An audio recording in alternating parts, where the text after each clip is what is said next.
Call the meeting to order. Please stand for the flag salute. I pledge allegiance to the flag of the United States of America and to the republic for which it stands, one nation, under God, indivisible, with liberty and justice for all. Will the clerk call roll, please? Counselor Elliott? Here. Counselor Fisher? Here. Counselor Furlow? Here. Counselor Grizzle? Here. And Counselor Bolin and Counselor Rieskamp are absent this evening. Thank you, Linda. Tonight we'll have the approval of the council minutes, the February 14th regular session, February 28th work and noon sessions, and March 14th regular session minutes. Any corrections or additions? Move for approval. Is there any corrections or additions first? No. Okay, seeing none. Move for approval. Moved and seconded to approve the council minutes. All those in favor say aye. Aye. Those opposed? Council minutes are approved. Consent calendar for tonight. Tonight's agenda, April 11th. The agreement between the ODOT Surface Transportation Program IGA renewal. Budget Committee appointee Lance Caddy. And 2018 Street Preservation Project. Arts Commission, Bike and Pedestrian Advisory Board, Lebanon Advisory Committee. All those are minutes. And acceptance of the Mill Street property from Lynn County and the Mill Street bargain and sale deeds. Move for approval.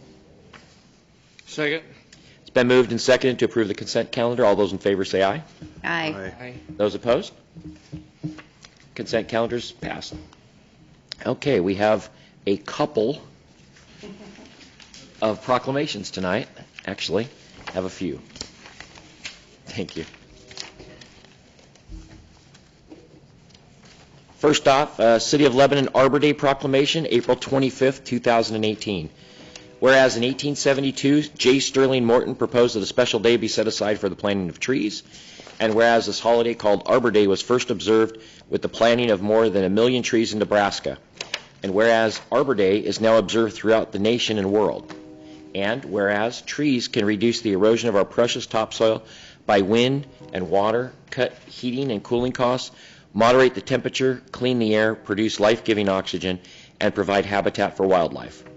And whereas trees are a renewable resource, giving us paper, wood for our homes, fuel for our fires, and countless other products. And whereas trees in our city increase property values, enhance the economic vitality of business areas, and beautify our community. And whereas trees, wherever they are planted, are a source of joy and spiritual renewal. Now therefore, I, Paul R. Aziz, Mayor of the City of Lebanon, do hereby proclaim April 25th as Arbor Day in the City of Lebanon. I urge all citizens to celebrate Arbor Day, support efforts to protect our trees, woodlands, and plant trees to gladden the hearts and promote the well-being of this and future generations. Okay, we're going to skip that one for a minute. May 2018 is Mental Health Awareness Month. Whereas mental health is essential to everyone's overall health and well-being, and whereas all Americans experience times of difficulty and stress in their lives,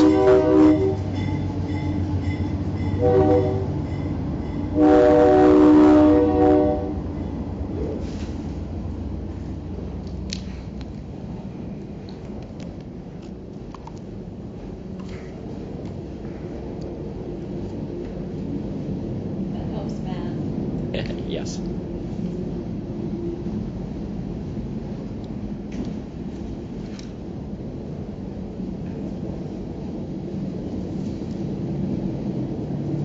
It's a big one.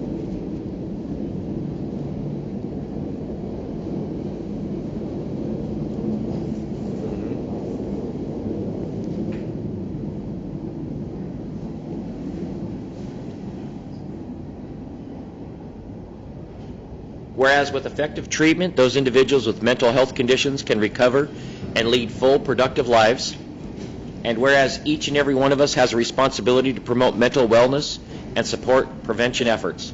Now therefore, I, Paul R. Aziz, Mayor of Lebanon, proclaim May 2018 as Mental Health Awareness Month in Lebanon, and call upon the citizens of Lebanon to commit increasing awareness and understanding of mental health, the steps our citizens can take to protect their mental health, and the needs for appropriate and accessible services for all people with mental health conditions.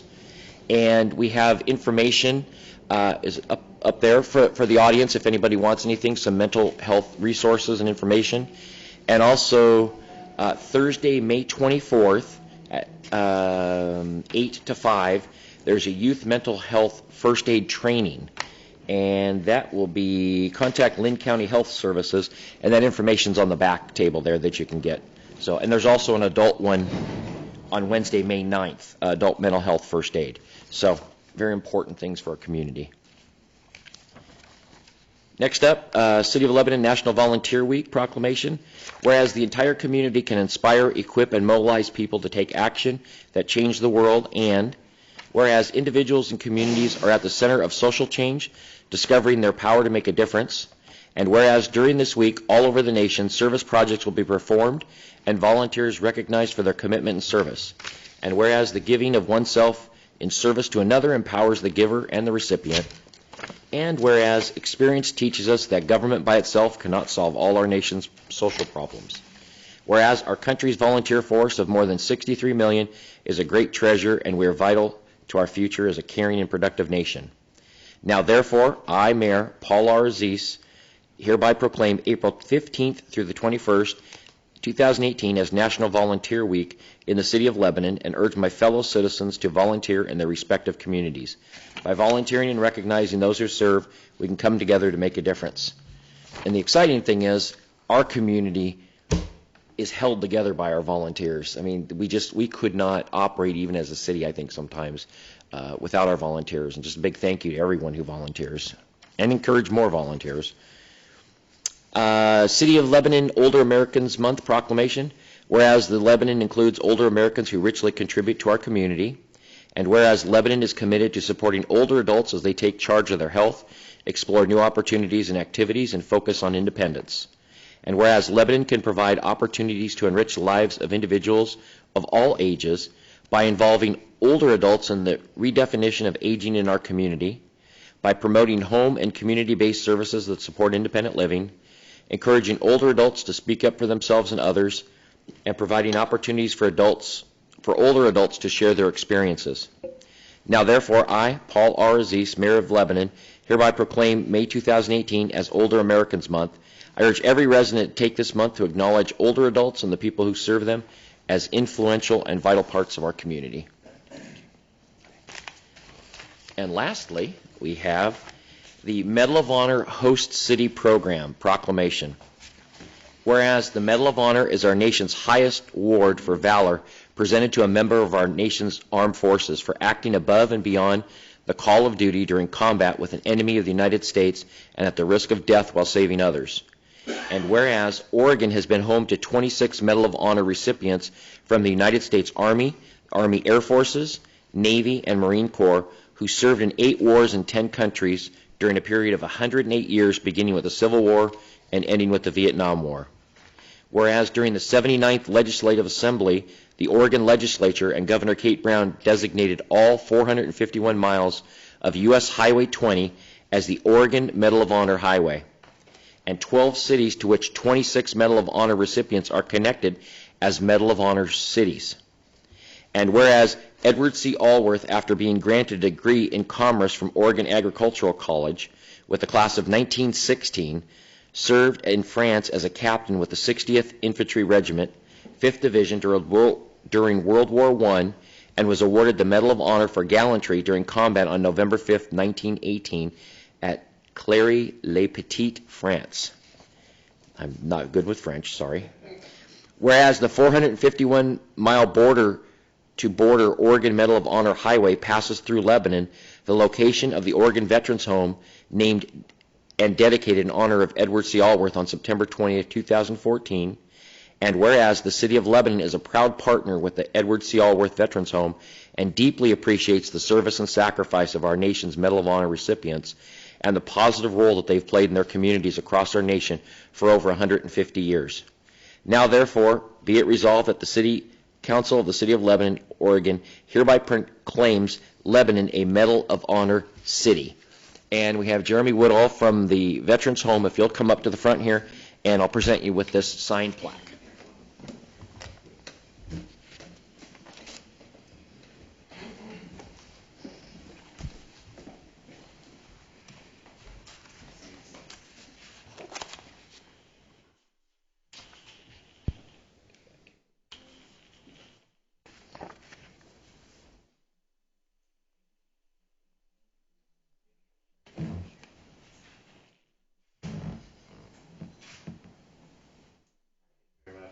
Thank you. Thanks for all you guys do. Would you like to say something?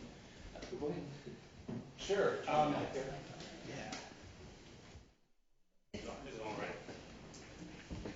first of all, thank you, City Council, for all the work that you do. It's great to be a part of this city, and we feel very much at home for this here in Lebanon. And can't say just enough how much the support from the city has been to us, and of course we pass that on to our veterans. And this is an honor here. I've been a part of some conversations about the city being named Medal of Honor City, and I think it just is another boost for the city here in Oregon. So congratulations to all of us for this. Very good. Thank Thank you, Jeremy. Thanks for all the work you do there, too. I appreciate it. Okay, next up, we have a public comment period. The council welcomes all respectful comments regarding the city's business. Citizens may address the council by approaching the microphone, signing in, stating your name and address for the record. Each citizen is provided up to 5 minutes to provide comments to the council. The council may take an additional 2 minutes to respond. The city clerk will accept and distribute written comments at a speaker's request. Is there anybody that would like to address council? Okay.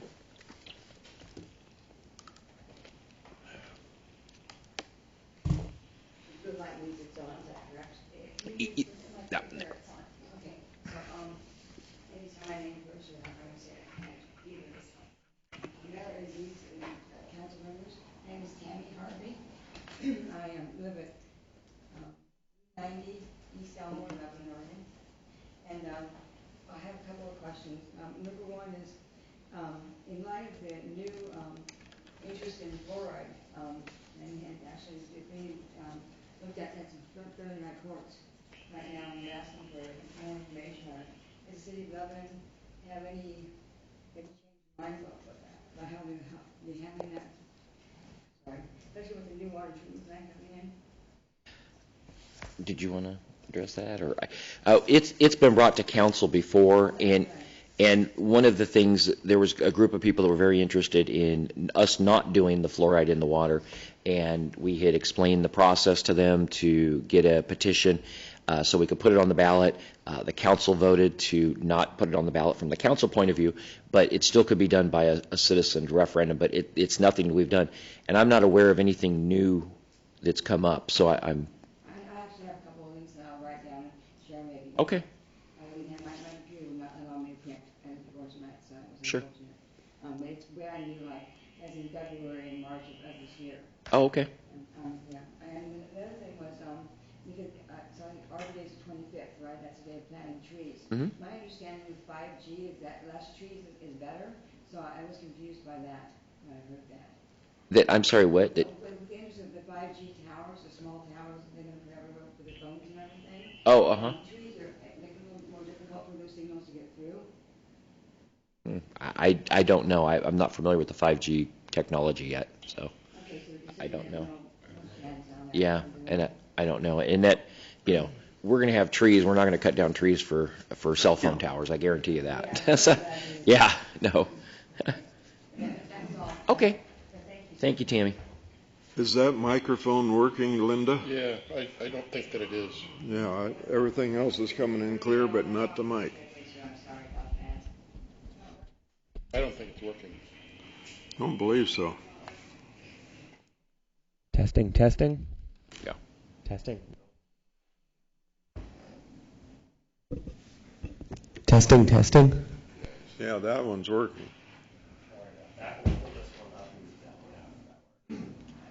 Thank you very much.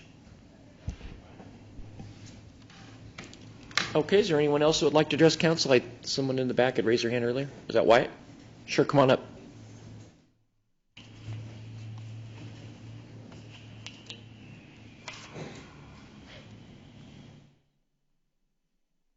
We're both talking about the same thing, so we figured consolidate, Okay. save everybody's time.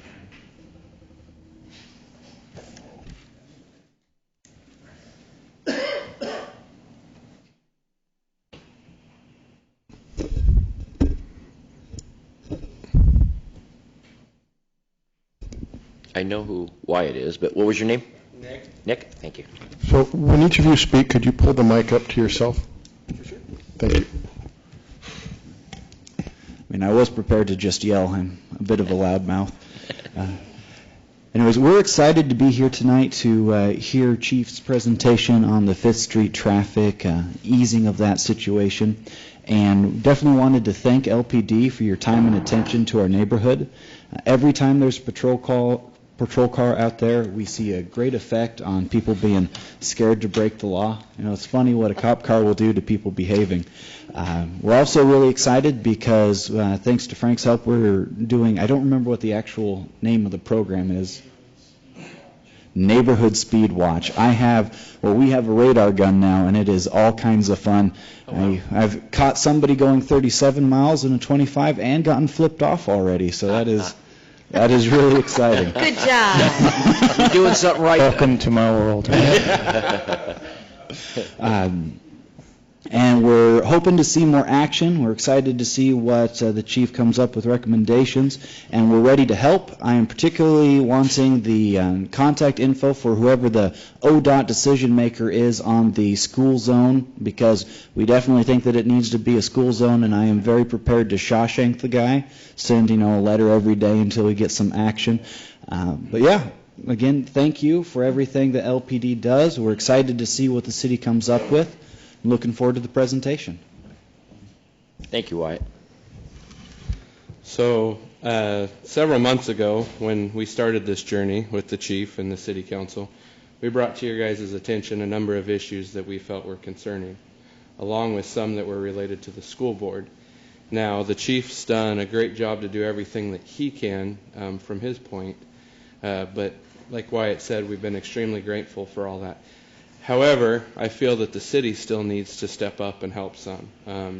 The school board's we've showed them some concerns, and they've actually responded extremely fast and have, don't know if you're aware, but all the trees at Cascade School are now gone. That was a huge concern to the police department for safety issues, along with a number of other not so good people hanging out there, trash collecting there, all that. And we brought up to the city, we've been here more than once and brought up the issues on 5th Street. How are we going to approach it? We did speed studies that the chief was part of. Haven't been able to see any results from those numbers. ODOT obviously shot down the school zone deal. Why, I don't know. It's a school zone on one part of the street. It's the same distance to the school the whole way down the street. And, we're excited to see what the chief's going to do. I hope that you guys truly think, it's great you're doing this Arborist Day and Mental Health Awareness, National Volunteer Week.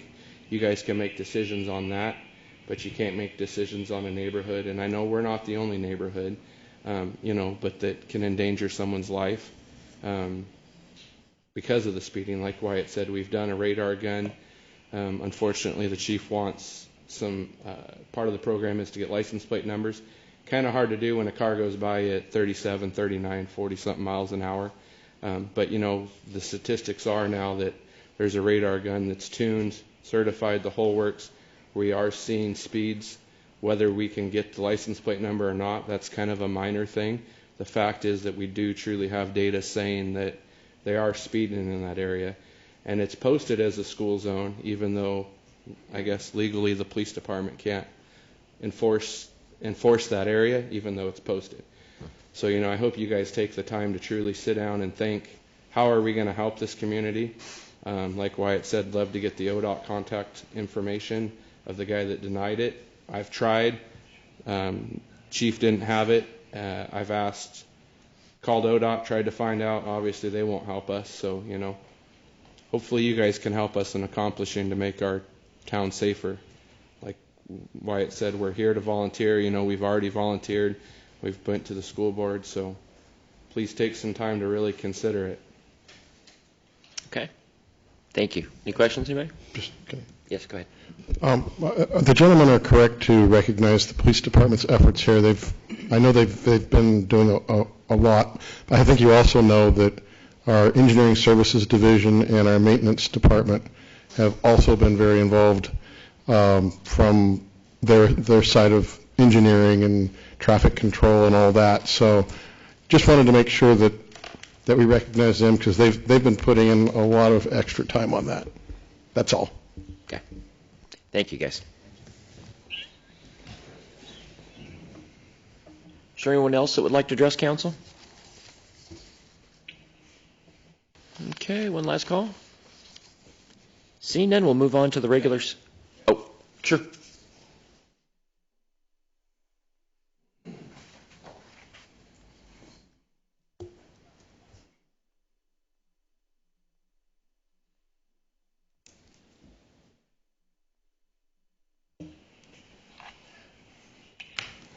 You know what? Never mind. Well, I'm going to talk offline on this. Never mind. You okay? All right. We'll go offline. Okay. Anyone else? Okay, we'll get to the regular session now. And we'll come up with the first item, Fifth Street traffic calming measures, presented by Ron Whitlatch. And Frank Stevens. Yeah. I didn't read the little colon there, a little semicolon.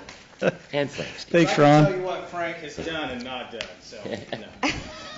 And likewise with Ron, too. So, thank you, Mayor and City Council. I'll go ahead and get us start us off on this. As you're well aware, it was brought to not only myself but the City Council in regards to Fifth Street.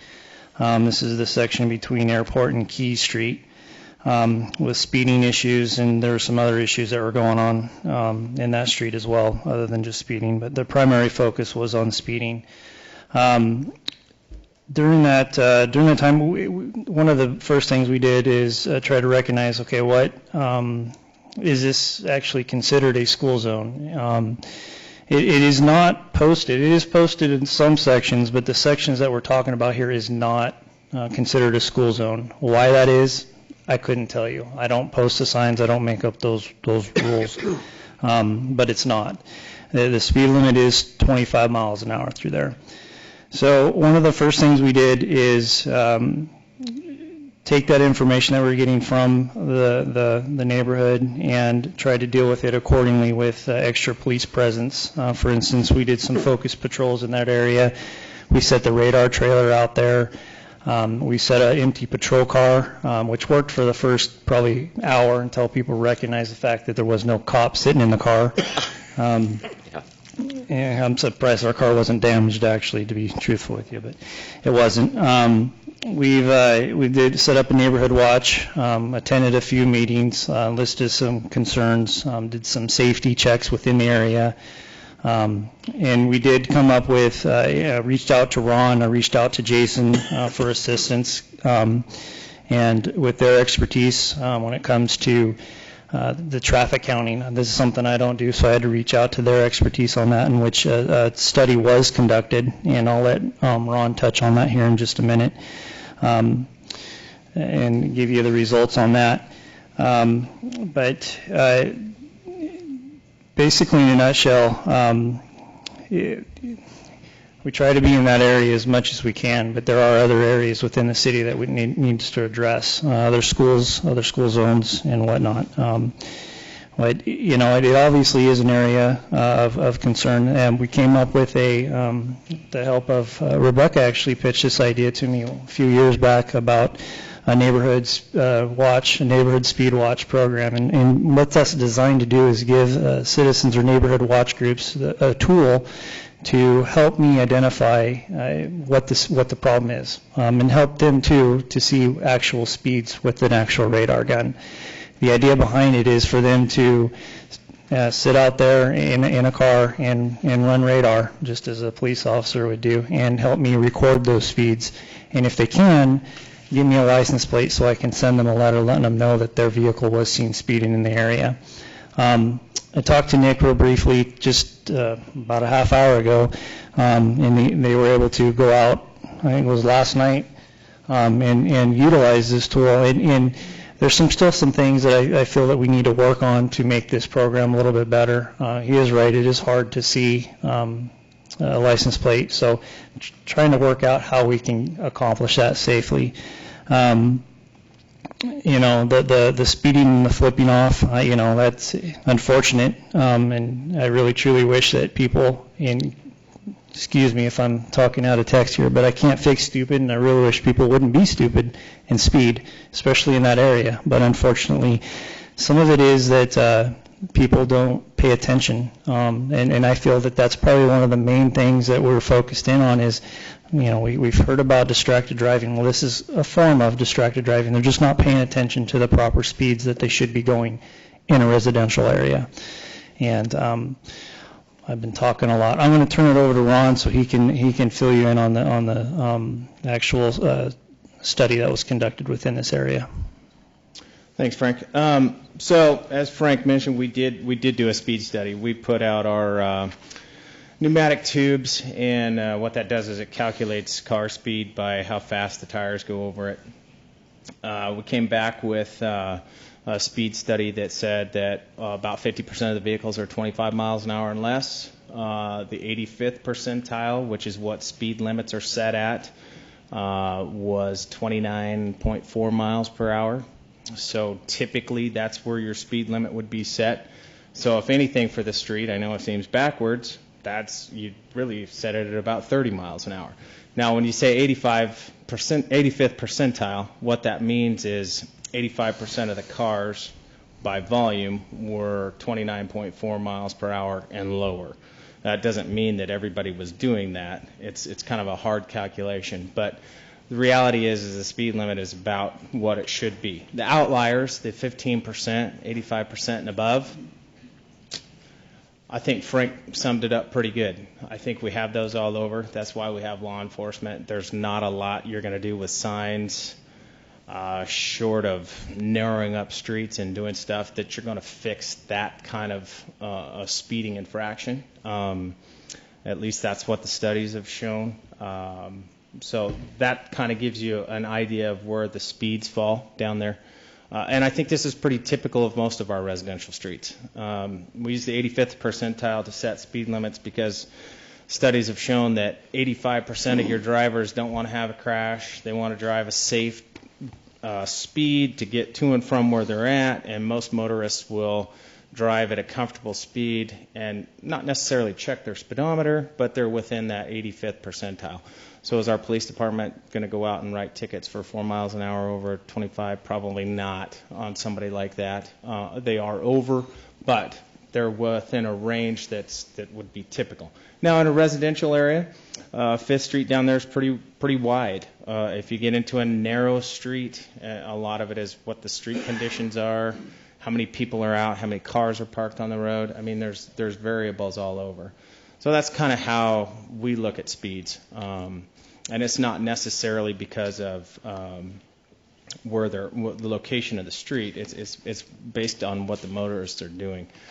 One of the things that was brought up tonight by Wyatt was the fact that ODOT sets the speeds for highways. They didn't have any jurisdiction here. They used to. They don't anymore. Looking at this at a school zone, we could look into that again. As a school zone, I'm not sure I'd recommend that, though, because we give a false sense of security that we're going to have actual school zones, so they're pretty particular about that. But that is something that we could check into again. We looked at basically just speed reduction, if ODOT would come down and do that, and that's where they refused to, in essence, so they wouldn't be able to put the school zone there as well. But that's something we could look at if council was interested in us looking at that in a deeper look. But my guess would be that no, they're pretty strict on where we set these zones, and it's for that reason, so we don't give a false sense of security or a false, if you're in a neighborhood and there aren't school kids around, you want your signs to be effective where they are, for the most part. So. And then if you look through the memo, we've got 4 different ideas that we came up with. Frank and Jason and Gary and I sat down, and we came up with 4 different things that could be looked at. First one is the speed limit reduction.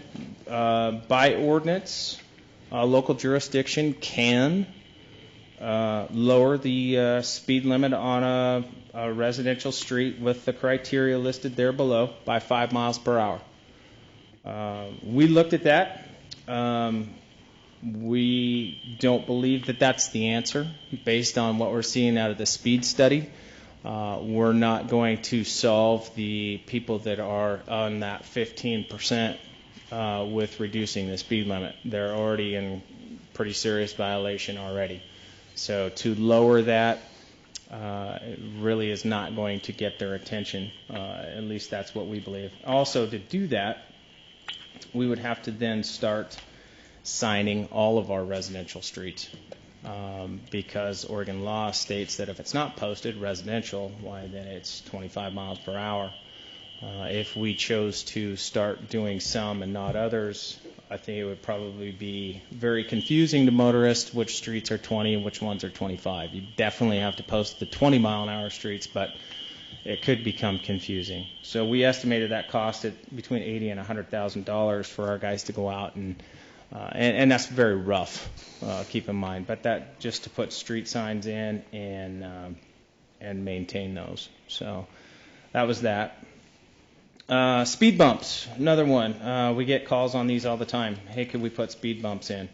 They work really great in parking lots where you can actually have a full-length speed bump. They got to be abrupt, and that's really the only way you can do that. So some of the ones like in Albany, they have them. I'm guilty of this. I go around them, and other people go around them. And so we really haven't solved that. The people that do stop and come up to them, you have an acceleration issue, the noise from accelerating cars and decelerating cars. We've had them in here in neighborhoods, and folks that have had them in have promptly came back and said, hey, could you take them out? Because people are peeling out on them. I mean, they run up to them, slam on their brakes, and then they take off real fast after them. So they have a host of whole different problems as well as with emergency services. So if you have speed bumps, you've got to have the gaps in between them so that your ambulance, fire trucks, and police department vehicles can get to where they're going and they don't have to slam on their brakes and take that time out. So we're not a real big fan of those. It is an option. We figured those are about $2,000 a piece. They're not real extensive to put in, but we're not sure that that's really going to be the answer to this issue. Curb extensions, i.e. street calming. We could do curb extensions similar to what's down on Main Street, only do them mid-block, and what you're trying to do is basically narrow up the driver's view of what they see. So instead of this big wide road, we've put curb extensions out, trees that have kind of narrowed that up. That's an option that could work. But again, you've got to have watering to maintain your trees because it really doesn't. It's not too effective if you don't have something there, that looks nice. Could create a host of issues for storm drainage. May need to look into that. And I'm not totally opposed to those. I mean, I think they have their place. It's a possibility. We figured those are about $8,000 to $10,000 per curb extension. And then the last thing we came up with was the radar speed signs. And these are being put in. If you drive I-5, there's one if you go into Tumalo on Highway 20. Basically gives your speed, and you can program these to where it knows what the speed limit is on that roadway, and from there it will flash. We can get them to where it says, "Hey, flash, you're going over this speed," and those seem to be fairly effective for probably your 85% of your drivers. But that 15%, they might try and see how fast they can go. There's that. So. Those are kind of the options we came up with. We're open to any of those.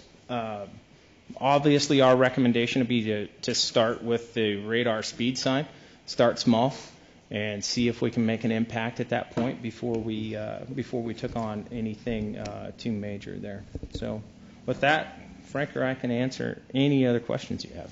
A question, is the speed sign something that would be permanent, or is it something that would kind of be like the trailer, we'd pull it in and have it there temporarily? Yeah, they're a permanent post mounted. Okay.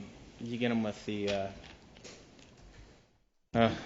drawing a blank, the solar panels, and they're solar powered, similar to what we do with our rapid flashing beacons. So yeah. Yeah, I've looked at them online and looked at the picture of them. They're interesting looking. Yeah. Yeah. So that is an option. Okay. I would say whatever we do in this instance sets a real precedence, because it's probably the number one thing as a city councilor that I get my constituents coming to me to say. I'm going to be reading a letter later tonight during councilors' comments from my constituents on East Ash, and I'll let you guess what they want, because they're speeders. Speed bumps. They'd like some speed bumps. They'd like some stop signs.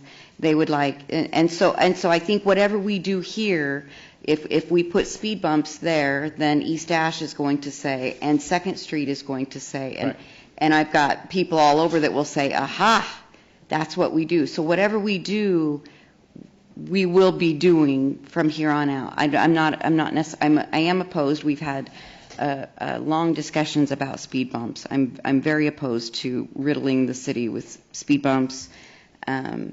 The radar sign, I love those. But again, you're probably right. We're going to spend a lot of money, and it's going to affect the people that are probably going the speed limit anyway. But I'm not. That's the least offensive thing, or the cheapest thing, I think, that we could replicate through the city. But we need to be aware that we will be replicating it. We can't. I think that goes without saying, whatever we do.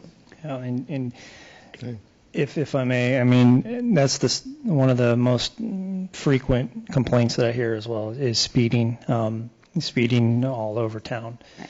And, I hand it to Nick and to Wyatt for bringing this forth and getting this conversation started, and what can we as a city, as an organization, as a police department, and as an engineering, and what can we do to be better, to help reduce these things. And one of the biggest things, I worked as a traffic officer for a period of 2 years, and one of the most frequent things that I heard was I had no idea how fast I was going. Because I'd flat out ask them if it was a speeding stop, I'd ask them, how fast do you think you were going?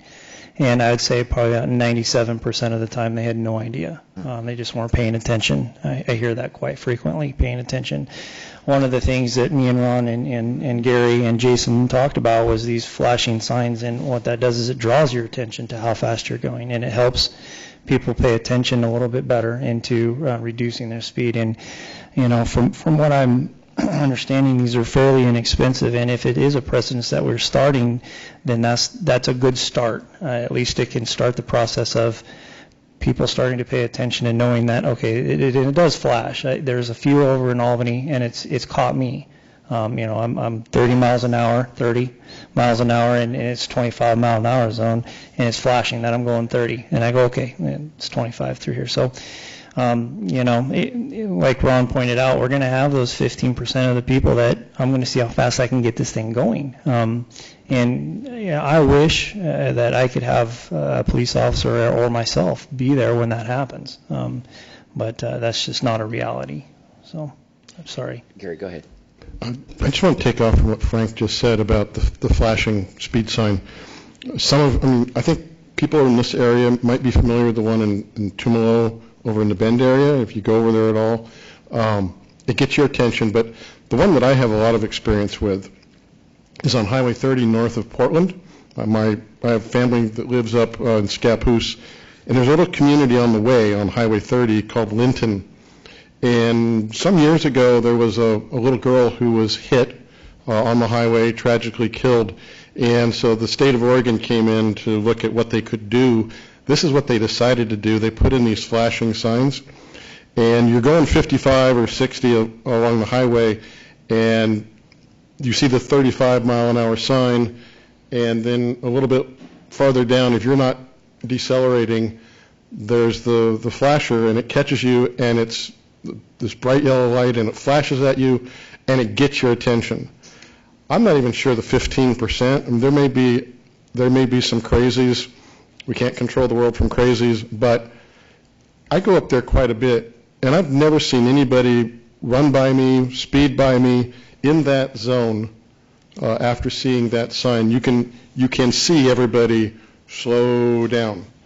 So I believe that this is going to be an effective measure to take. Nothing, I think, is a perfect solution because there's always going to be somebody. Yeah. But I think the vast majority of people once they have this thing flashing at you, it kind of brings that guilt thing back on you. Oh, I'm doing something wrong. And I think most people respond well to that, and they're going to take their foot off the accelerator. But that's my experience. I like the sign idea, and I think it's a good idea. My biggest concern is, once we do it at one street, it's going to want to be every other street, every street. My street, I want one on my street, because they speed on my street all the time. They cut through. So if we do this, we're going to have to come up with criteria or something so that it's not every street in the entire city. That is. Because that's what's going to happen, is everybody's going to want this on their street. And what's the criteria? And that's, I don't you're know. exactly right. And these are the same discussions that we've had as staff. I know sometimes it feels like maybe to the public that we don't want to help, but we have to look at this in the broad scope. There's a big cost associated with that. Take cost aside, if there's something that we can do and it's going to 100% guarantee that nobody's going to speed down there, we're going to jump all over and do it. But none of the things that we've listed here for you right now are going to stop that 15%. I mean, I don't know whether we labeled it as a school zone, whether we reduced it as 5 miles per hour. I'm not sure that, and hopefully we do see an impact, and I think the sign's probably the best way to start. But at the end of the day, you're absolutely correct, Mayor, that where will this end? And there will need to be criteria, because we can't sustain or afford $2,000 set of signs for every street that we have in town. Right. Do you guys think about like maybe a hybrid program where you take, instead of a permanent installation, you still do a pole installation, but like unlike the trailer that would be moving, that it would be there for a couple of months or maybe a few months, and then people would then slow down and then move that to another neighborhood, or have a couple of them that rotate around the city, as opposed to having 50 of these all over the place. Yeah, Jason and I'd have to look at that and see if that's even a possibility. Okay. Whether we take the signs down, you need to.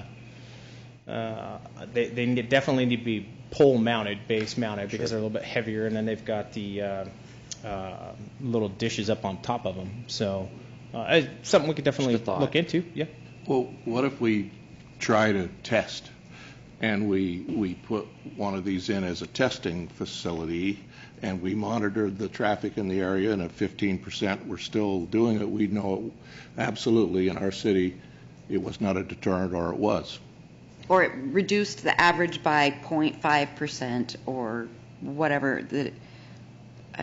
But then you still need, at that point, to face the fact that if it was successful and we decide it reduced the speed by a half a mile an hour, and we think, okay, that deems an investment in, then we have to have criteria where else this goes. Right, but at least you'd have some data, concrete data, that you could base further decisions on other streets off of that Sure. data.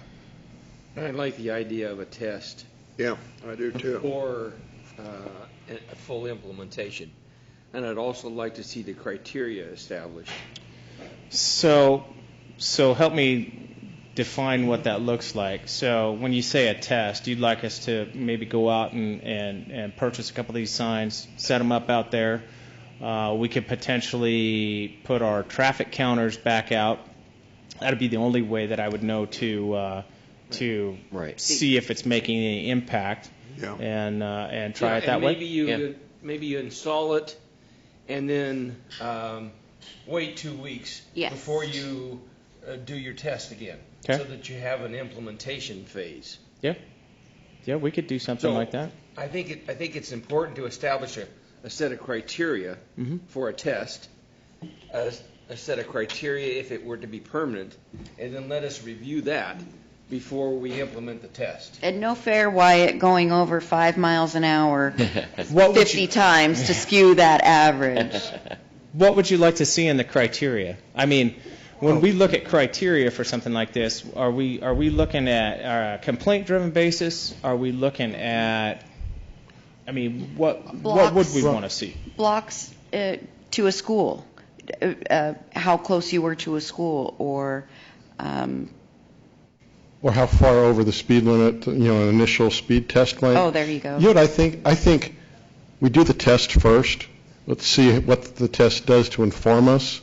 That could also give us some instruction about criteria. Yeah, I would agree with So that. I would say, I would suggest, let's take this one step at a time. Let's try this maybe on this 5th Street segment. Let's do the traffic test, and then let's get back together and talk about what happened.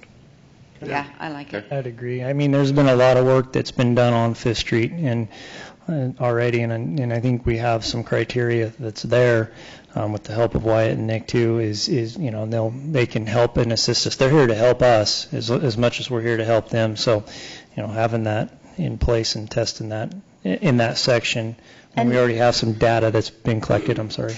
And not only that, if you're sending letters to some of the people that they can document, then say they've got 5 pretty repetitive speeding people going through, and these people get letters saying, hey, slow down, you're on 5th Street, we've caught you going too fast, and those people slow down, then it could be a mixture of them getting letters in the mail. We won't, because we're employing 2 different things on this, we won't be able to know that it was what we could attribute 100% of it to. Do you understand what I'm saying?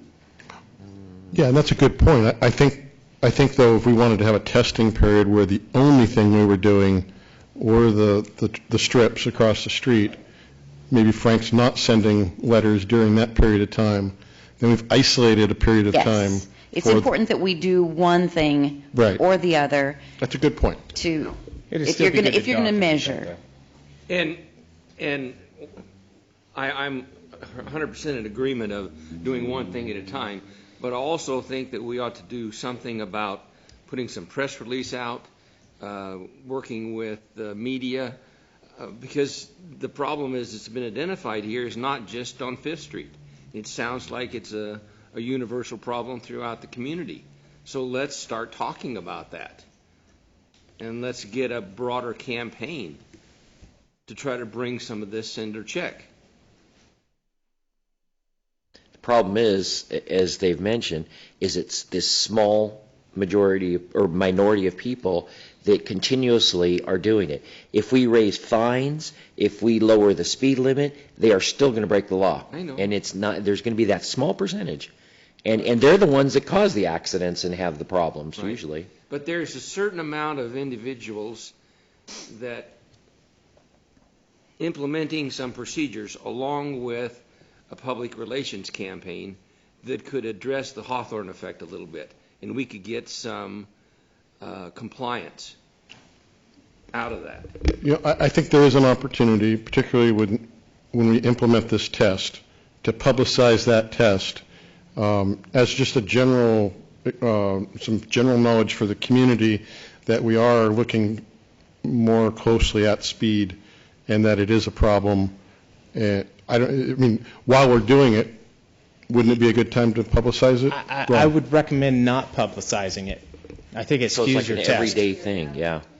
I think the best thing to know whether this thing's going to work is for us to quietly go out there, put the signs up, let them sit there for a week or so, and then put our tubes back out and see what the data says. Right. I think if we advertise that, we could get skewed results either way. Yes. I think the advertisement comes as a secondary or tertiary Absolutely. implementation. At some point, we could definitely put that out there that, hey, this is one of the tools that we're using to try and get people's attention for going too fast. Absolutely. Ron, you're our traffic engineer. I'll agree with you. We're all in trouble. I was going to say that. Yeah, well, I beat you to it. I think by delaying the campaign, whatever you want to call that, until a further approach gives us an opportunity to then talk about where else in the community we want to emphasize that to. Yeah. And we can highlight those areas where we have noticed a problem. Yeah. Keep in mind, there is a cost to this. I just want everybody to be aware of that. And we're not. I guess the way to put it is we're pretty street fund poor. So we need to be very cognizant of that as we move forward with something like that. I think the test, just doing the test without making a big fanfare of it, I mean, it'd still be public, but just not making a big fanfare of it. And then once we get that, then we can start doing these other things, whether we decide to do procedures so that we can put it in other streets, and then we do a campaign. I would agree. Would you put one in each direction? Yeah, absolutely. Yeah. Yeah. Yeah. You'd put 2 signs out there. You'd put them. It's probably best for Frank and Jason and I to go out there and look to see where it would benefit the most.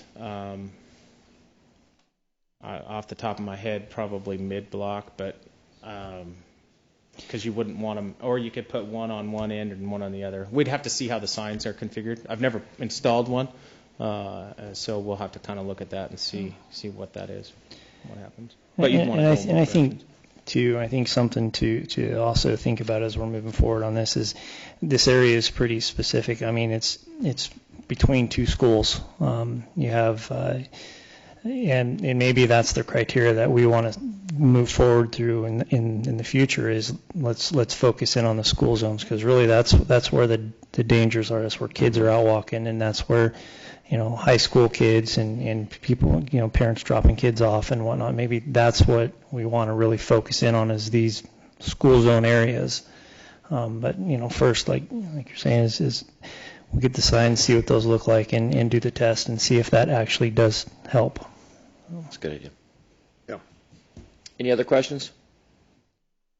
Thank you, both of you, for all of your work and your staff. I appreciate it. We'll move forward with ordering a set of signs, and we'll also look at the school zone. I'll talk to ODOT, another contact that I have at ODOT, and just see. I'm not very confident that it'll happen, but we'll take a look at it. Okay, thank you. Okay, next up, Lebanon Downtown Association First Friday Sidewalk Sales. Walt Wondlowski.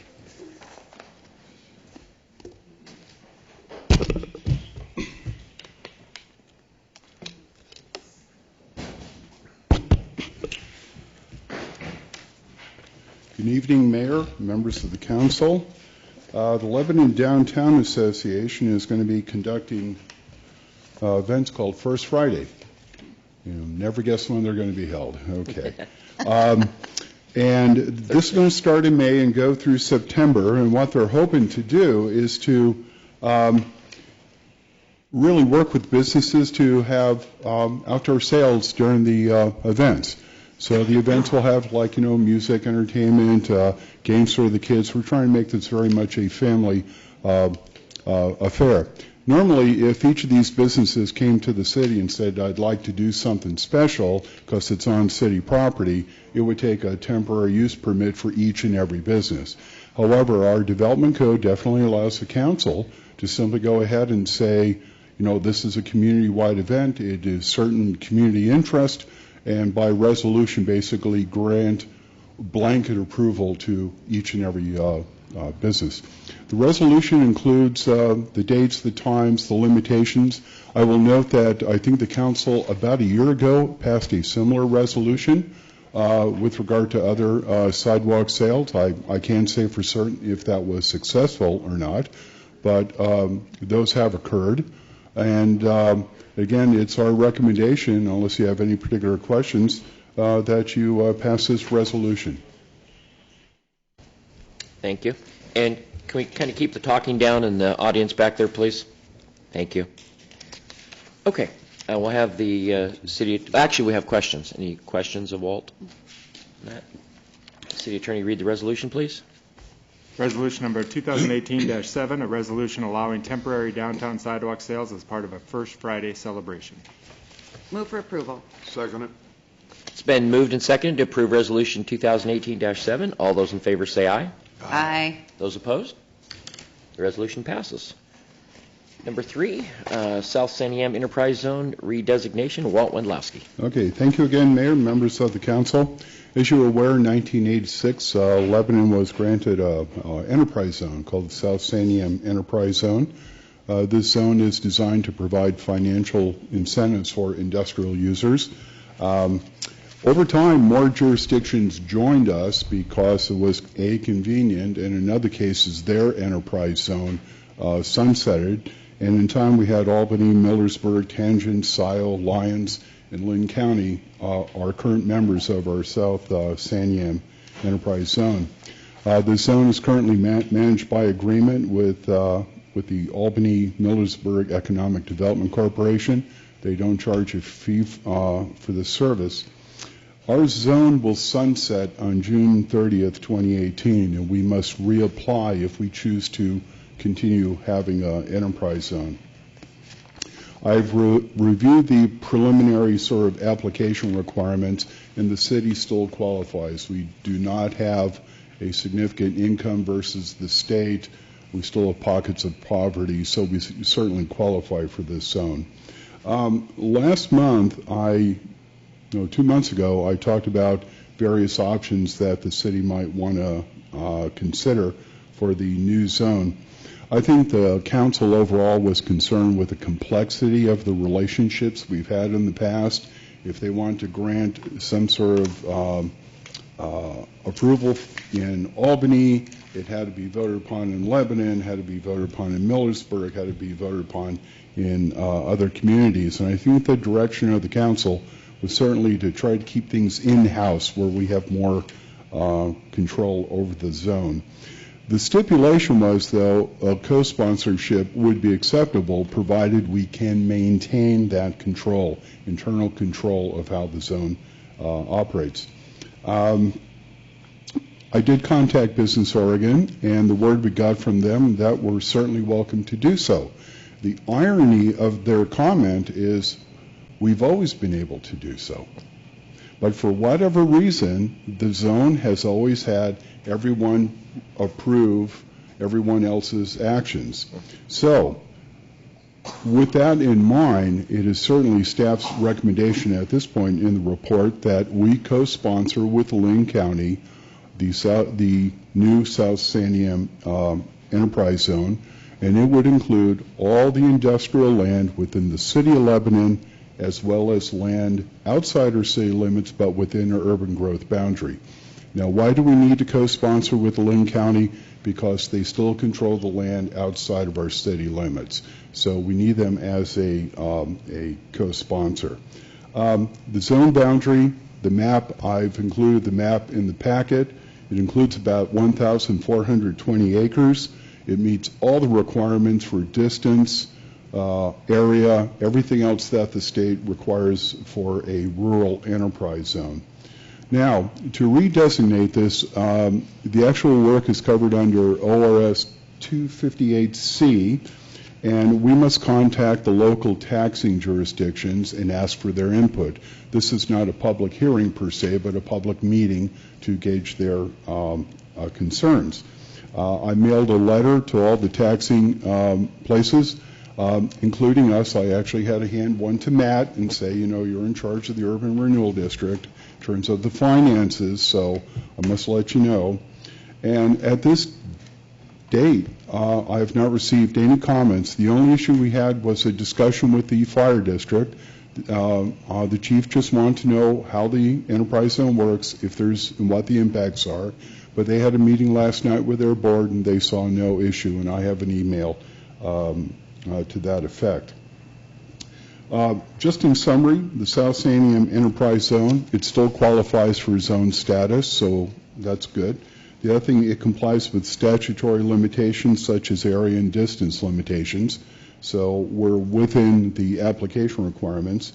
And also, co-sponsorship with Lynn County is consistent with the council's directive. We need to co-sponsor with them due to the location of the property, but by the same token, this is our program. In fact, for example, if we were to grant a tax break from the third year to the fifth year, we could do that without coordinating with the county and just send them a notice, oh, by the way, we did this. It's more of a courtesy to work with them. So unless there are any new issues raised during this meeting, is staff's recommendation the City Council direct by consensus for staff to proceed with the application including preparing any necessary resolutions and intergovernmental agreements. And with that, I'd be more than happy to answer any questions the council may have. Any questions? Okay. I'm good. All right. Thank you, Walt. And I'd say at that point, we have the consensus. Go ahead. Okay, I don't think there's anyone in the audience in terms of agency. Is there any agencies here that were opposed or for? Okay. I don't see anybody, so thank you. Okay, well, thank you, Mayor. Uh-huh. Council? I think another reason to include the county in this is because we have so many islands of county property even within the city limits. It's very true. Okay, number 4, Oregon Department of Corrections, Jail Intergovernmental Agreement. Frank Stevenson. Chief. Oh, well, you guys are getting to hear me a couple times tonight. Thank you, Mayor, City Council. What you guys have before you today or tonight is an intergovernmental agreement, I just call it AGA, between the Oregon Department of Corrections and the City of Lebanon Police Department. And I just want to make sure that I'm clear on this as I'm explaining this. Is I was approached back in as early, maybe as mid-2017 with Lynn County Parole and Probation. Now, Lynn County Parole and Probation is managed by Oregon Department of Corrections. What Lynn County Parole and Probation, when they approached me, was the idea of renting out jail spaces for local individuals who are currently on parole probation, but it will basically leasing them 3 beds in order for them to have a place for these individuals to be housed. These are low-level offenders that would carry sanctions anywhere from 10 days up to 30 days. What this will allow, for one reason or another, some of the individuals within our jurisdiction try to house them over at Lynn County or anywhere else.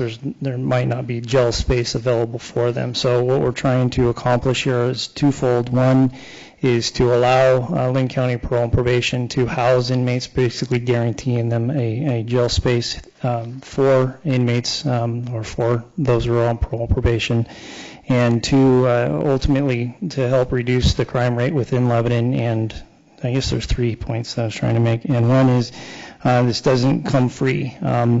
We would, the agreement lays out that is annually $72,000 would be coming into the city for usage of our jail space. And what we could do with that is hopefully utilize that money and put it towards another FTE position to help maintain and run the jail. It'd be a police officer with a dual certification of police officer and corrections. I think I got all my points in there. Before we drafted this whole idea together, I gave it to Trey to review along with our CIS, our insurance company, and they fired back a few questions, just a few. We were able to answer those questions. The one, I think, hang-up that they still have was, not having a full-time nurse or a doctor there 4 hours a day. There's some liability with that, but what I fire back is, we've been running a jail for 8 years now.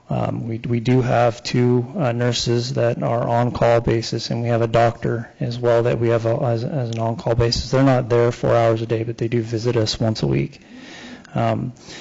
Looking at this overall, it's not going to change the way we're doing business. If we do have an individual who is being housed at Lebanon Jail, that is an issue for us. We have a really beautiful working relationship with Lynn County Jail, and basically we would just trade inmates because they're a lot more capable if the individual's having a mental health crisis or there's some medical issues that we just can't address. We have that relationship with Lynn County Jail to trade one for the other. So what this would also, it's 3 beds in total. It's a doable situation that I feel comfortable and confident in moving forward. But I wanted to put it before you and get your guys' recommendation. I'll ask. I'd like to add to that. Gary. Sure.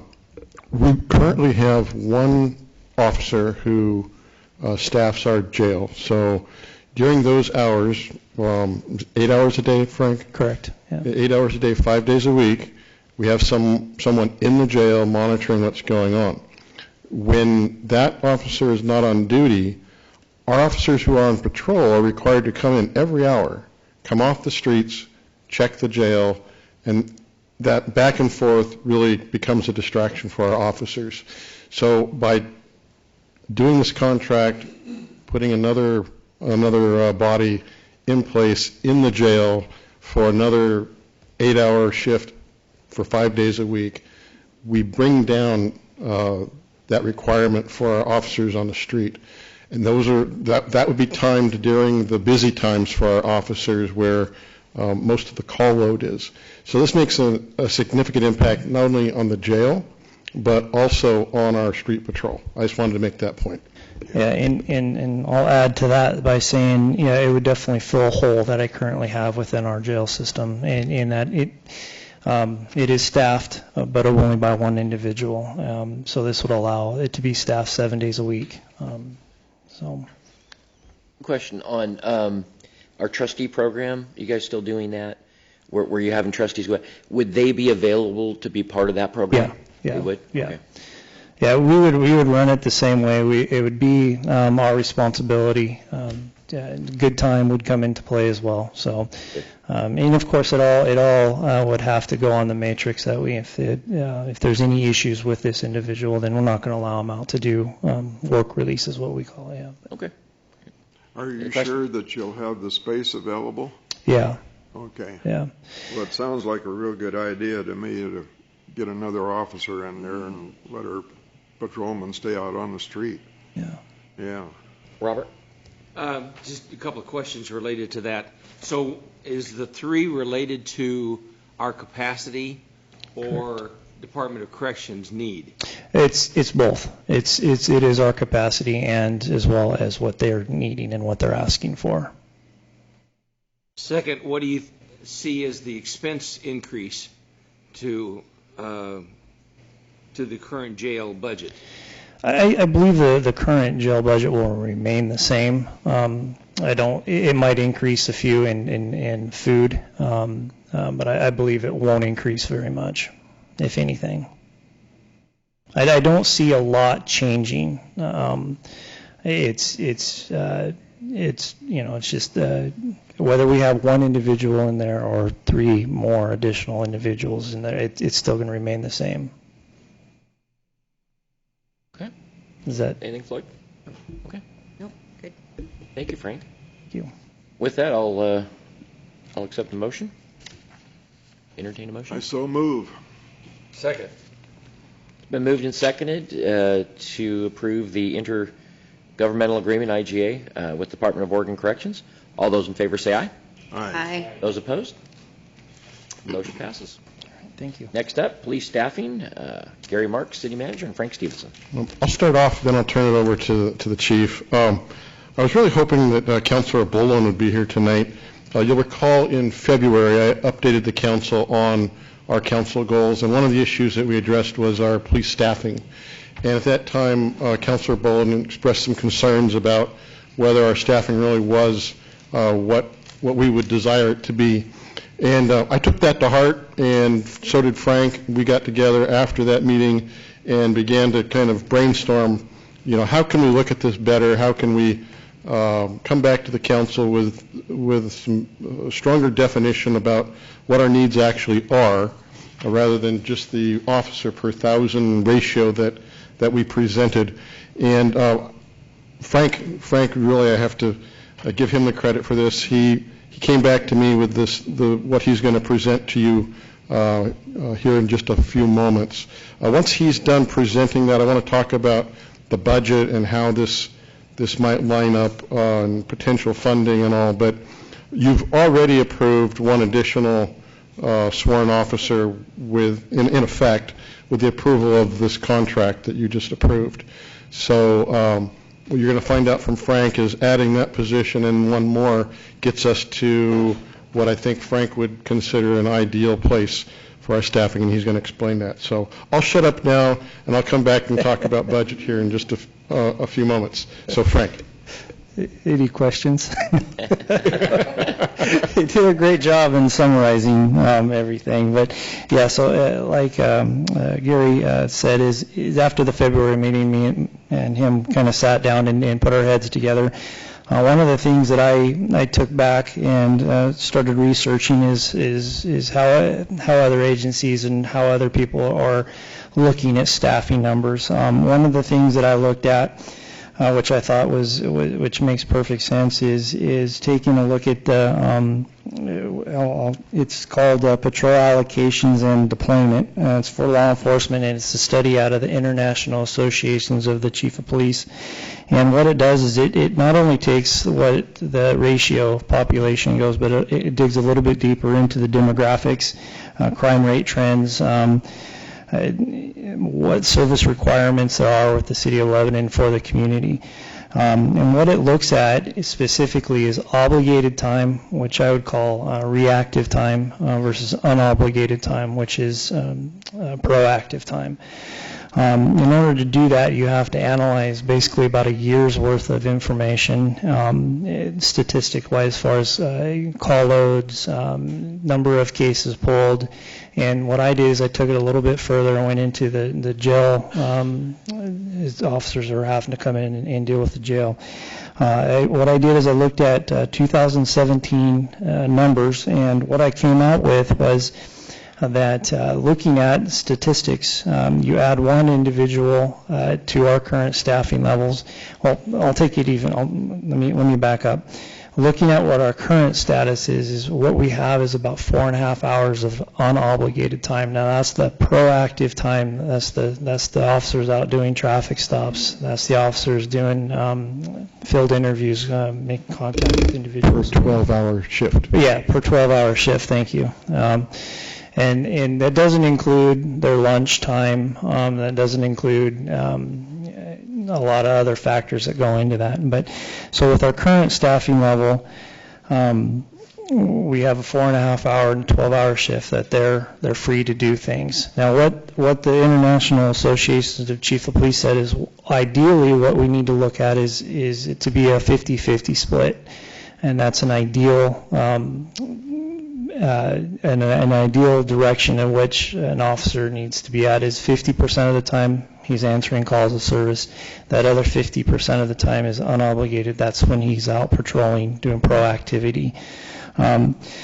So looking at all the numbers in 2017, what I came up with was adding one additional. It doesn't really change a whole lot. But what's unique about us in Lebanon is why it doesn't change is because I still have that hole in the jail, and I don't know what two officers are going to look like being inside that jail. Is that going to make that 50-50 split that I talked about, is going to make it better? I don't know yet without really looking at it. But what I do know is adding two to our current staffing levels takes us, in using the 2017 data, takes us to that 50-50 split, takes us to the 50 minutes or 50% of the time of unobligated and 50% of the time as unobligated. And really, ultimately, that's where we need to be at. So hopefully I covered everything that's within this, and I'll kind of lean on you, Gary. Okay, thanks, Frank. So, in effect, you've funded most of the jail position. That's one of the two that Frank's talking about. And then the second one is the one who's actually on the streets for the full shift. And I think that's why we see the larger swing in the obligated, unobligated time. So I want to talk to you now about just a brief detour into our funds that we're now beginning to see from the marijuana proceeds, because we've got some shops in town, and the state now has a program in place where they're distributing the tax money that comes from those businesses. The state has been very clear in some of the regulations that we have to be very careful about what we talk about in terms of the monies we receive from marijuana businesses, because especially in a smaller community, people can begin to identify the levels of sales that private businesses are having based on the tax revenues that we collect. And in a small town like ours, where we only have a handful of shops, we have to be very careful or we can get ourselves in trouble. So I'm not going to talk about specific numbers here, but I'll tell you that we've received 2 disbursements so far since the program began. Both of them are what I would call beginning of program disbursements. The first one was a big blob of money that had accumulated over a year or year and a half since marijuana use had become legalized and shops could begin opening. And so it was a lot of catch-up. And so then the second payment we got in was, we were told, it was like 1 or 2 quarters and then some catch-up from stuff they missed from the past. I tell you this because even now we don't really know how much on an annual basis we'll bring in. And I'm telling you that because Frank and I would like to include some consideration maybe sometime during the next fiscal year, depending on how that all shakes out, that if the funding is sufficient, we'd like to direct that towards a second officer position. We're not at a point now where we understand that revenue source enough that we can, with confidence, put that in the budget proposal you'll see in early May. But we are talking about mid-year next year coming back to you and saying we now have some months in the bank, so to speak, of actual collections that we can now base projections on, and this is what we find, and if it's positive, then we'd like to go ahead and maybe get another officer on the force mid-year sometime. So if we do that, I want to talk briefly about the broader view of the general fund. The council will recall that you adopted financial policies a few years back, and that you established a goal of 17% of revenues as a general fund reserve. And it was to be our goal to reach that level and kind of keep ourselves in that atmosphere, in that sphere of 17%. We, over the last 3 years, very rapidly built up our balance because we were very conservative with how we budgeted. And last year I came to you and said that we had not only met our 17%, but we had far exceeded it. And that with the budget that we're in right now, that we were going to start burning some of that down. So we've done that. We're still, I think it's around 22%, 23%. We have some needs that we will be proposing that we address in this new budget with some new positions, not just in the police department, but in some other areas. We're mindful of the fact that this is the year between the PERS increases that we're obligated to meet. This budget we're going to propose in May is free of that. The next one after, there's going to be a large increase. Those are the years we would say, we're not going to be able to do much in the way of meeting service needs. We're going to have to address any growth revenues we receive in the prior year. We're going to have to address those towards meeting that PERS obligation. So this is our year coming up, probably for a while, to address some of our service needs. I'm telling you all this because by the time we put together all the positions that we want to propose, and then maybe ultimately even going to look at a second officer in this next budget, we could be in a position where we're dipping below that 17%. And then with the following year with the PERS, depending on how growth goes, and that's where this is not an exact or hard science, we would expect the growth would continue and we would see some growth revenues out of that.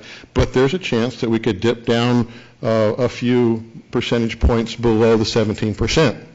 Now, keep in context that before we had a 17%, the council didn't have a written policy, but it was kind of the goal, I understand, prior to me, of 10%. So we'd still be operating well above that. My experience with these fund balance goals is that you need to, and that's why you have managers like me, we need to look at these and you have to weigh your need to service your community against the need to be fiscally conservative. And there are times that you put your finger on one side of the scale or another, and you tip it one way or the other. But if, say, you tip it to serve the community, and you, for a year or two, you dip down in, then you know that in the future years, you're going to be putting your finger on the other side, and you're going to be bringing it back up. How we got into trouble in 2014, just prior to my arrival, is we had 6 straight years where we had our finger on one side of the scale, and we were burning down our reserve every year. So I wanted to make you aware of all this. I think Matt and I and Frank and others on the staff that have been working on the budget feel really good about what we're going to bring you. But we also want to make you aware that we're making some conscious management decisions in our proposal, and don't want you to be surprised at budget time that we're intentionally going to be spending more than we're bringing in next year. I don't think that's necessarily a bad thing, as long as you are consciously aware of what you're doing and that you're prepared in the future to be planning and reacting. After a couple years of reducing that balance, you have to know that you're going to have a couple years where you're going back over the goal. So unless there's any concerns about what I'm presenting to you, that's our direction. And like I said, I wanted the council to be aware. I think there's a lot to be encouraged about with what we're going to bring you. We've got some exciting ways that we're going to be able to support our community that we haven't in the past. So anyway, that's what I wanted to make you aware of, and I wanted to hear any concerns that you might have. Questions? Go ahead. I have a question for Frank. So when you're looking at the 6-hour ratio, did you describe how vacation, training time, sick leave, all that plays into that ratio 50-50? Yeah, that would be the obligated time. So that's where I include not only the call taking, but the sick time, vacation, and Right. yeah. I just So I wanted kind to of make sure that was included into that, the 50%. Yeah. I tried to include everything that takes an officer's time away from proactivity, and that included the. Because I think the reason I bring that up, because I think that is part of Jason's issue, because he lives with that staffing pattern. You know, when you want to put one person on the street, you have to have more than 3 people. Correct. Because you have sick time, vacation time, training time, that all takes away from that. So that is, I believe, an important factor. Frank, I think you told me that if we were able to add the second position, that position would actually play a role in covering shifts. Correct. Because of sick and vacation time. Yeah, and that's where that second We position. don't have that now. We do not, yeah, and that's where that second position would come into play, is to be able to backfill those times when someone is out sick, vacation, training, those things where we currently don't have anything really to pull from Right, to put because in we're those. eating our young at the current staffing pattern. Yeah, and I've If I put it that way. I mean, when you're looking at your staffing, you're actually cannibalizing your own staff in order to maintain your obligations. Yeah, you mean like robbing Peter to pay Paul? Yes. Yeah, there is that issue, but we have an excellent staff that they do the job, and they do it without they know what's going on. And this, adding that second position would definitely help, for sure. Yeah, I think what Councilor Furlow is suggesting is that maybe there might be shifts where we're a little short-staffed. Yeah.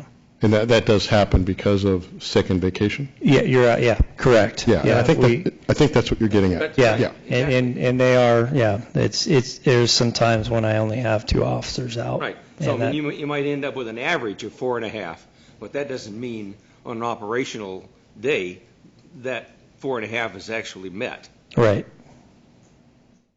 Yeah, in talking to officers that are here and then some that have left, I know it's a really big concern not having enough patrol time. Absolutely. And it's, I've worked it, I understand it, and if you're not out there patrolling and being proactive, we're missing stuff. And we're not protecting the community the way we should. So I think it's absolutely critical that we have enough staffing. I love this 50-50 because that made a lot of sense. And when I worked the streets, I remember it was the same it's kind of like if you did half the time you're going to calls and half the time you're patrolling, you're finding stuff when you're Right. patrolling, and that's the important part. So Right. I appreciate your work on this. It looks good. Thank you very much. I appreciate it. And, you know, a lot of the work, I laid on, I'm a lot of assistance from my staff too, so I can't take all the credit. Any other questions? Okay. Well, I guess at this point, it's just a discussion on this, right? There's no action or anything. Okay. Thank you, Frank. And I think at this point, we'll go ahead and take a 5-minute break. We've got quite a few things still to do, and then we have an executive session at the very end. So we'll take a 5-minute break, and we'll recess now.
And next up, number 6, proposed lease agreement with JTR Maple LLC for a parking lot next to the city attorney's office.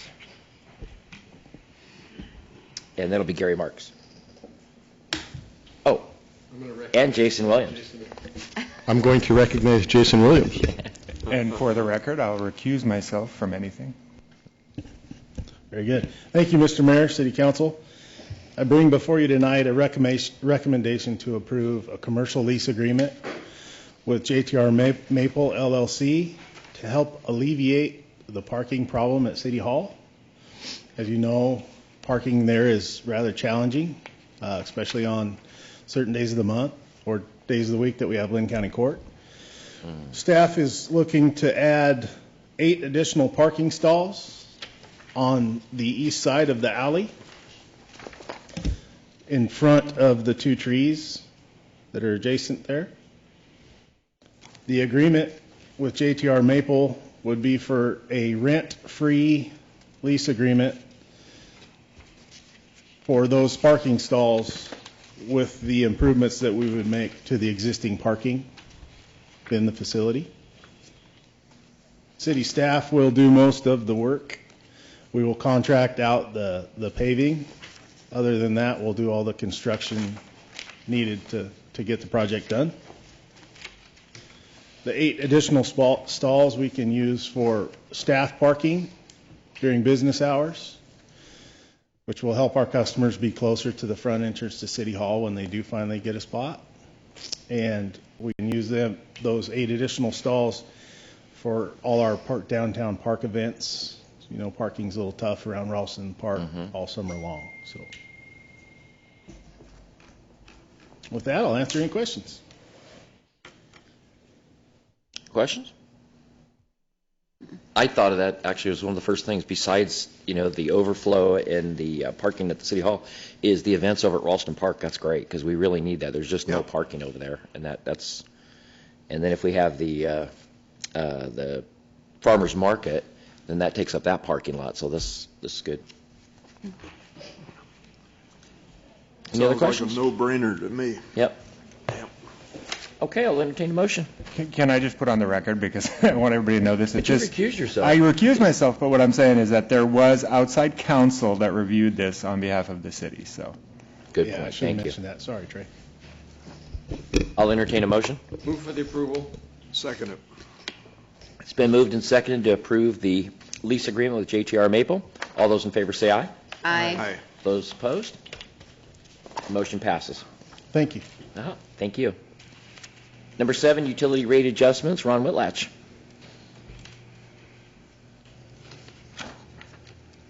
There's that noise again. I think that is HVAC. Thank you, Mr. Mayor, City Council. What I have before you tonight is our annual rate adjustment analysis that we look at every year during budget time. Look at the 3 utility funds that we have: water, wastewater, and drainage. Back in, I believe it was, I can't remember the actual year, City Council adopted an ordinance that allowed for annual inflationary adjustments to each of the utility funds. So what we've brought before you tonight, without going through and reading it verbatim, we're looking at the water fund as a 2.7% CCI increase for this year. We looked at that in generally because with the water treatment plant continuing on, want to ensure that that project stays on track, and as of yet, it is still on track.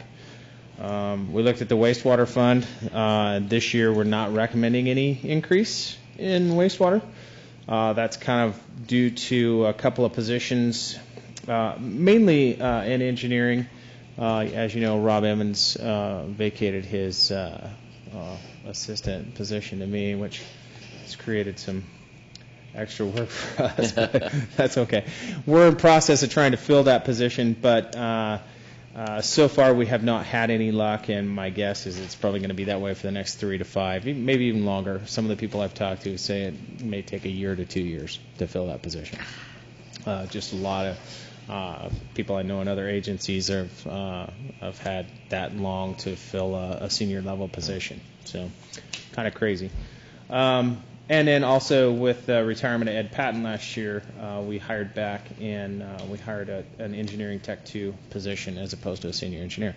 So if you add all that up, along with some other savings that we had throughout the year, it really equates to an inflationary increase, what was saved from last year to this year. So my recommendation would be not to this year in the wastewater fund. And then storm drainage, obviously a very small fund, but a lot of need in that fund and need to continue to grow that fund in order to meet some pretty onerous storm drainage regulations that are going to be hitting us. They're going to require a lot more in what we do in terms of construction, how we manage our stormwater post-construction, and that all equates to dollars. So. That's our recommendation. It's based on the CCI for last year, 2.7%. And I can answer any questions that you may have on any of this. Questions? So 2.7% for water and storm drain. Correct.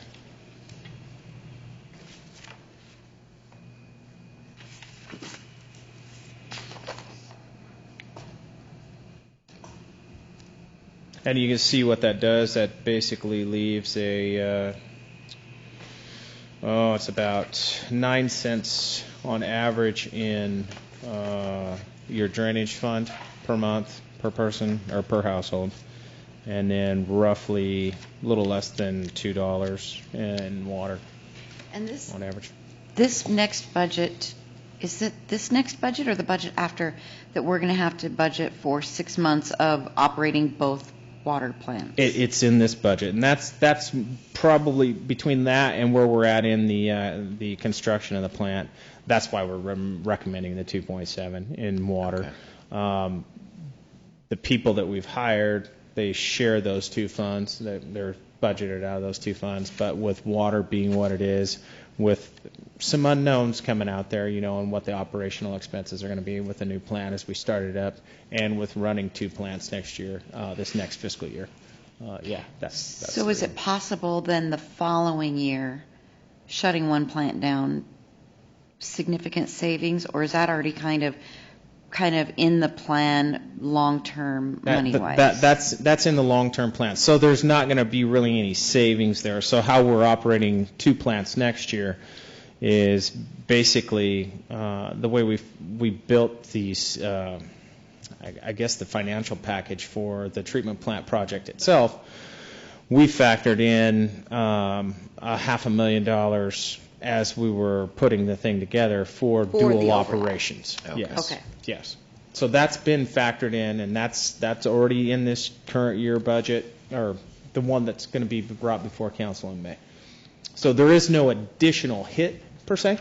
It's all been covered to this point. You're trying to kind of make it so that is a little bit irrelevant in Correct. the 2.7. If we were just operating one, that could be. I don't want people to expect one thing or the other. Pretty much from here on out, you're going to need some sort of cost of living adjustment every year in our water utility rates. I would hate to say that. Really? I think I never just blanket say that. I think I spend some time and really look at what our expenses are. If there's ways we can save money to where we don't have to do that. There are a lot of needs out there. Yeah, I'll give you that on capital. This inflationary is basically to keep up with, employee cost, with your operations cost, your chemicals and repairs and so on. This isn't necessarily pertaining to capital. Right. But this makes it to where, any potential capital could be less, capital increases. But to say that every year we're going to have an increase, I don't know if that's fair. Okay. We'll look at it every year. I hate to just say, we're going to blanket whatever CCI says. This is what it needs to be, because some years it could be less, and some years we may come in and say, hey, this is what happened With the utility last year, we had a major water main break, or revenue didn't track. It was a really, really, really wet year, and we didn't track our revenue, so this is what we're projecting. So I think it's wise for us to look at that every year prior to just giving it a blanket. And that's just my opinion. And we're so close to being done with that plant. I just hate to see something happen and we just don't have that money for it. So yeah, I hate to have another raise, but until we get that plant built. And to address your point, I think it would be ill-advised not to consider a CPI every year. Obviously, we need to look at the expenses, but to do that, to not do that, puts us in a negative position, puts us in a deficit mode, which could then cause increases in out years beyond CPI growth. Well, that's part of what happened. Yeah, that's why we're in the position we are. That's my point. Is the councils for so long were, I'm sympathetic. We're all paying that. We're all paying it, and we're all paying the price for previous councils who buried their head in the sand and said, well, we don't want to increase rates. So I appreciate what you're saying, because I don't want to increase them just because, because. And so I appreciate the significant amount of time that I know you put into making sure we really need it, and making sure when you come to City Council and say, I need 2.7%, that you can back that up with actual need. But I just want to be sure that we don't create the expectation that 2 years from now, okay, our water rate increases are done. That I don't want to create that expectation. No, and I think I completely agree with that. And you guys have taken on an enormous, it's a hassle. Nobody wants to be here raising rates, me especially, and I know that you as council and mayor don't want to do that either. But I do like to look at it every year, and this year, just looking at the wastewater, I mean, we were able to save enough from last year. Obviously, that money could have went into a capital program. There's no doubt, and we could have said, 2.7 is the number there. But in looking at it, it just made sense that we've got our capital budgeted, and we don't know exactly where we're going to be in the future. But at this point, we feel like we're not going backwards by any means. So. Any other questions? Okay, we'll have the city attorney read the first resolution. Resolution number 2018-8, a resolution adopting the City of Lebanon's water rates. Move for approval. Second it. It's been moved and seconded to approve Resolution 2018-8. All those in favor say aye. Aye. Those opposed? Resolution 2018-8 is passed, and if you'll read the next resolution, please. Resolution number 2018-9, a resolution adopting the City of Lebanon's stormwater drainage utility rates. Move for approval. Second. It's been moved and seconded to approve Resolution 2018-9. All those in favor say aye. Aye. Those opposed? Resolution passes. Next up, Mr. Mayor. Thank you. Next up, number 8, School District Santiam Travel Station Usage Agreement. Gary Marks. Mayor Aziz, members of the council, you may be aware that the school district has been using this facility for their board meetings since October of last year. I reached out to Superintendent Hess a month or two ago and asked him if they had decided if this was a facility they'd like to continue to use, because if so, we needed to put together a usage agreement for them. So they were carrying some of the cost of maintaining this facility. He indicated, yes, the board was inclined to keep on using the space. So we developed an agreement which basically is based on their use of power and gas. The other expenses we're going to cover regardless if they're here or not. Comes out to about $100 a month.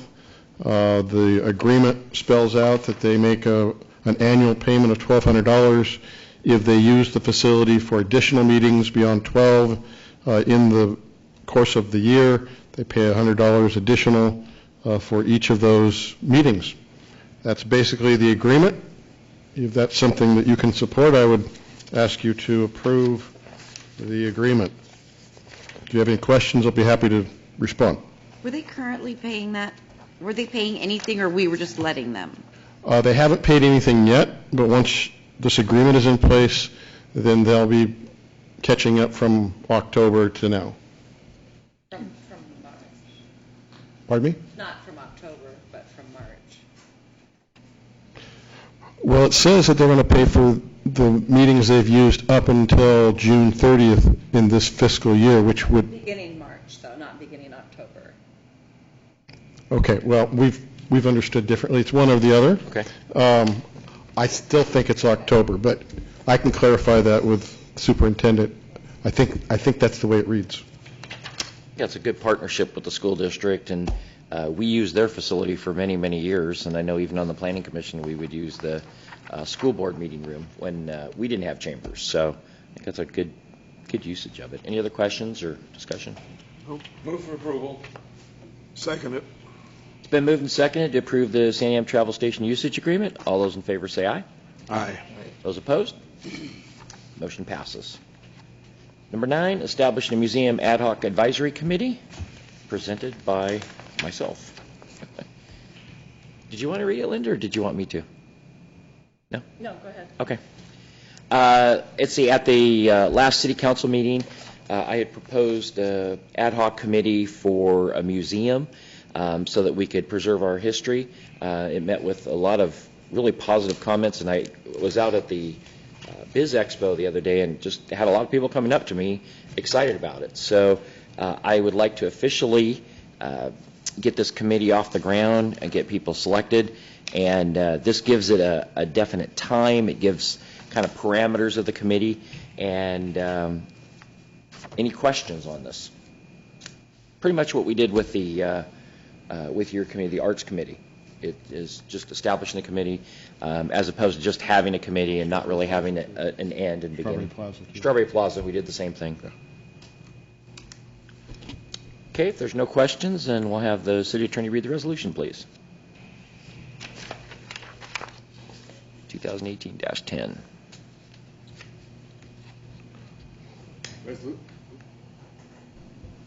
Resolution number 2018-10, a resolution of the City of Lebanon creating a Lebanon Historic Museum Ad Hoc Advisory Committee. Move for approval. Second.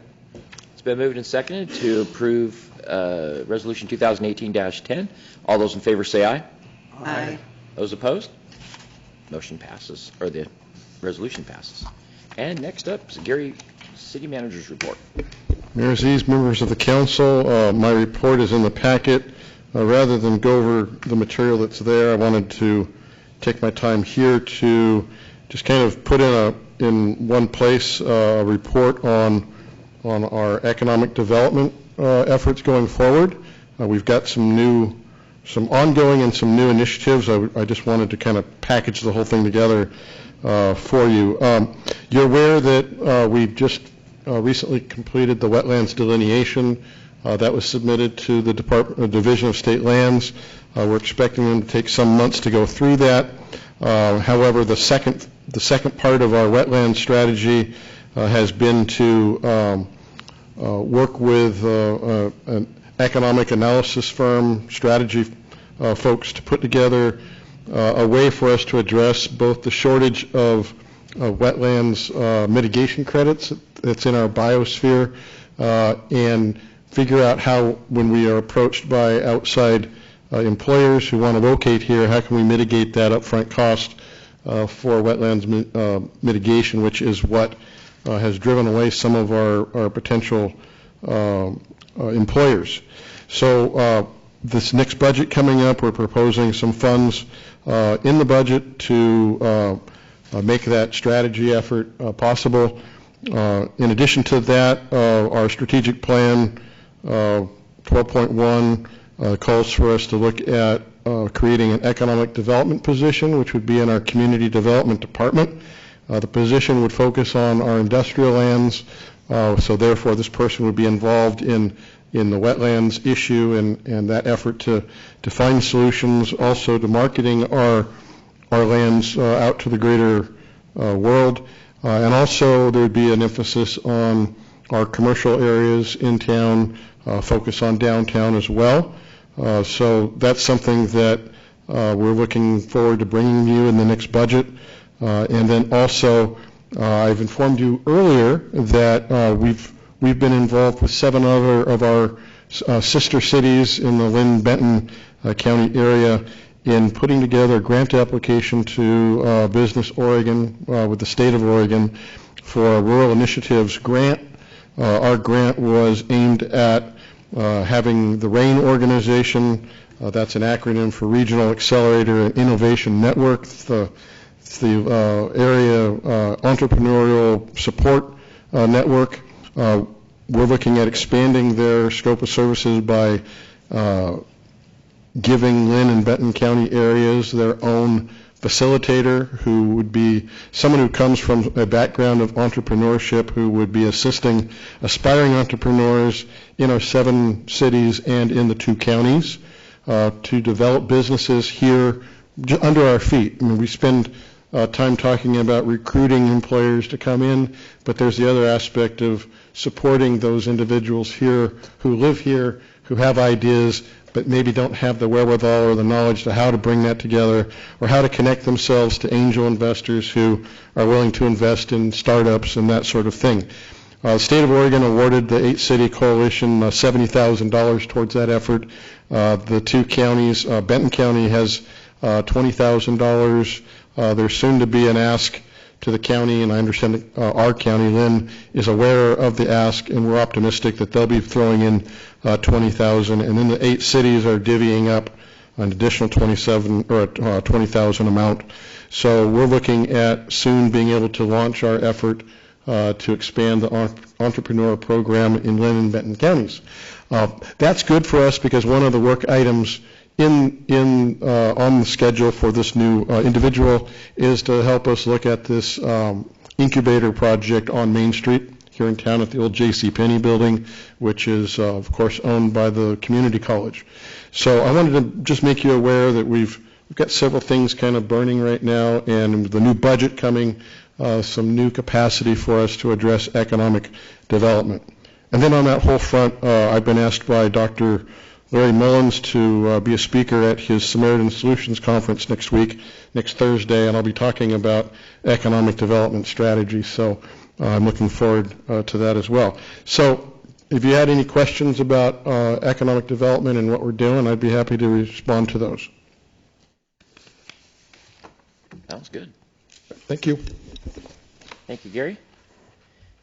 Okay, items from council. Rebecca, you had something? I do.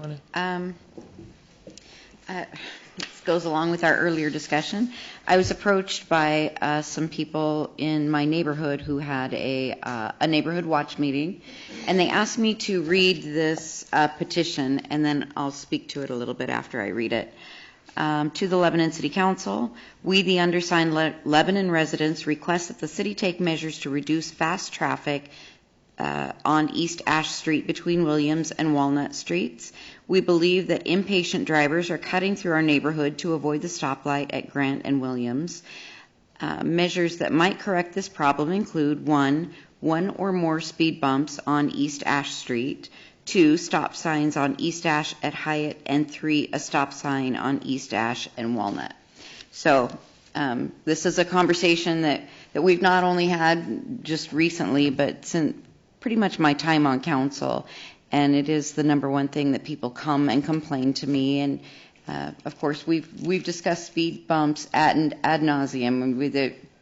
Everybody wants a speed bump in front of their house, and of course, we cannot put stop signs either at every intersection. So we had most of these, I'd like to say, are not in my ward. I think about 80% of these people, there's 10 houses, I believe. I think that 2 of them are in my ward, and the rest of them are you and Jason. But That having been said, I really love that Frank implemented the idea of being able to have neighborhood speed enforcement. And that program, have you distributed copies of that to all of us? No, but I certainly can. I think that would be a great idea because what Frank put together is really a good program if you read through what they do. So I think that is a great idea. And I think our earlier discussion kind of answers that right now we'll look at that test maybe and then see how that works, and that might be an answer. But I mean, I'm on the block over. Yep. And they do it exactly on my street because they're avoiding the Grant and Main, or the Grant and Williams light, and they just speed right up our street just to get around. And it's going to be every street. Right. And I think, and I discussed it with somebody else who is in my ward, who is a just now retired police officer in Corvallis. And she, of course, has spent her career dealing with this same thing. And she thinks, especially in a residential area, it's really easy to overestimate how fast people are going. So in the case that we discussed earlier, when in the 85th percentile or 29.2, is that what it was, or something around there, or lower, that was exactly, I want to say, pretty close to exactly when we did the same thing on 2nd Street. And then we spent a lot of time and a lot of resources kind of measuring how fast people were going between the library and that first stop sign, that couple blocks there on 2nd Street. And it came out that they were doing about an average of just a little over 29 miles an hour, which of course some then are far exceeding that. And in 2 blocks, you can really get up. You can get up to comfortably up to 35 miles an hour. And that's dangerous, but it's difficult to legislate away without putting a stop sign every block in the city. So that is my position, but most of these people are in your ward, Bob. I don't know what else to suggest to them besides I haven't listening. heard from anyone. So. Okay. So. Anything else? Is that it? Yeah. Okay. Anything else from councilors? Okay. Another opportunity for public comments. Anybody from the public would like to speak?